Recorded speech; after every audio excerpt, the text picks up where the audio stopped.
here's the near finished product. This is the mount holding the bumper.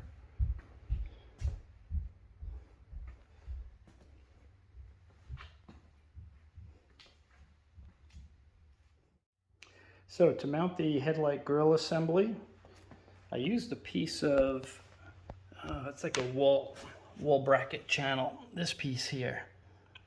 Screwed that in on the 2 posts on each end, and then screwed the 2x4 onto that channel piece.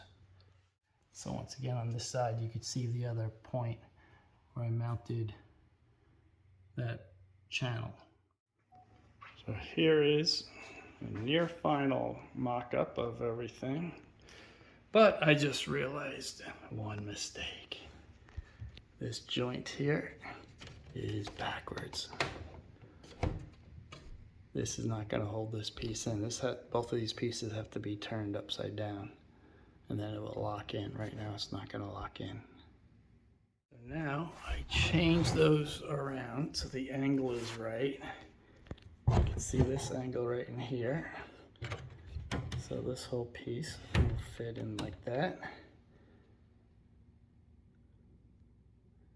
And I use a little piece of, it was like a door edge, just to give a little lift to this, to give the right angle in here. The other piece then also, when I turned the wood around, just the angle was a little too deep.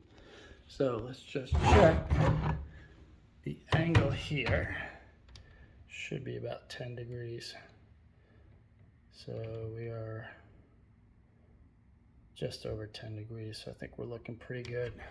And to get that, I put in just a temporary shim here. This is a 1-inch shim right here. All right, so here's the finished product, or close to finish. We're gonna paint it and do some other final sanding and things, but it looks like it's just about done. So it has all the parts on it. So these brackets were from Home Depot.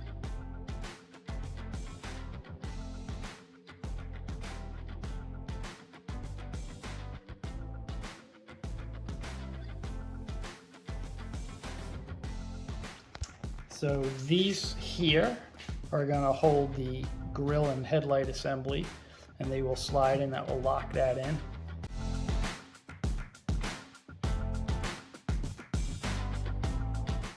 This whole unit will connect onto the wall. We'll mount the opposite piece of this on the wall, and this will just hang then on that one piece of wood. So you mount one piece of wood on the wall, and then this whole unit mounts on it, and then we mount the grille and headlight assembly on top of this after.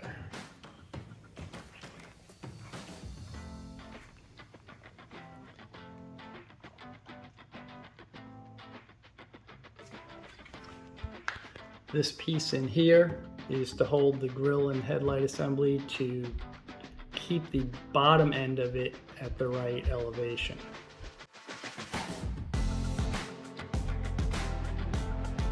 So this license plate frame, you can see the original holes were slightly lower,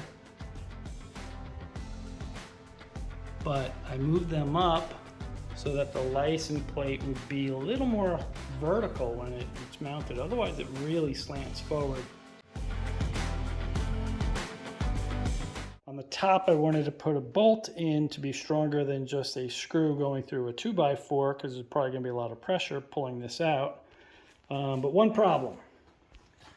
This bracket, the wood piece that's going to go in here, now is going to hit into the nut on the back side. So the plan to solve that bolt getting in the way at the top of the bracket, I will use a Forstner bit, a 3/4 inch Forstner bit. I'll drill into the bottom of that 2x4 just enough to sink the head of the bolt and a washer.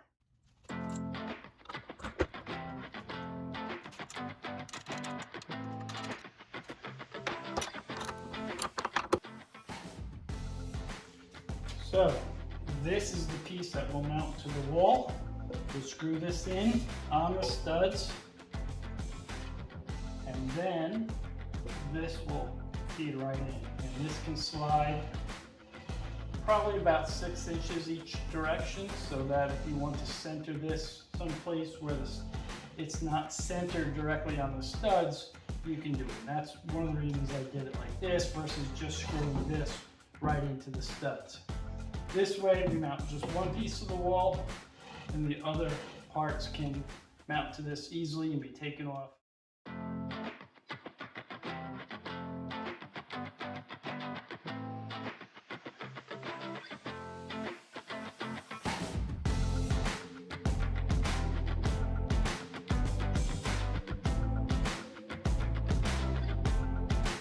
So to avoid this scuffing up the wall, I'm going to take a piece of Velcro, the soft side of the Velcro, and I'm going to cut some strips.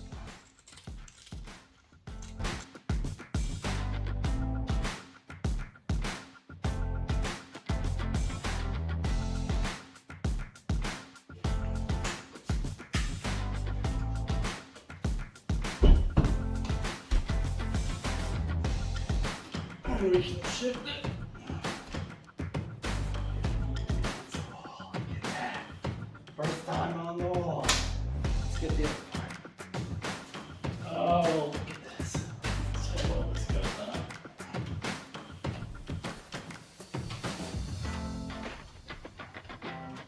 Center that.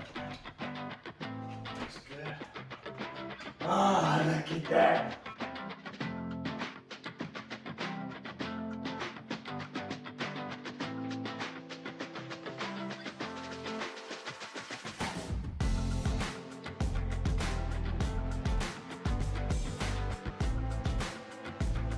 Still some more things to do, but that's how it's looking. And here is the car that it's looking like.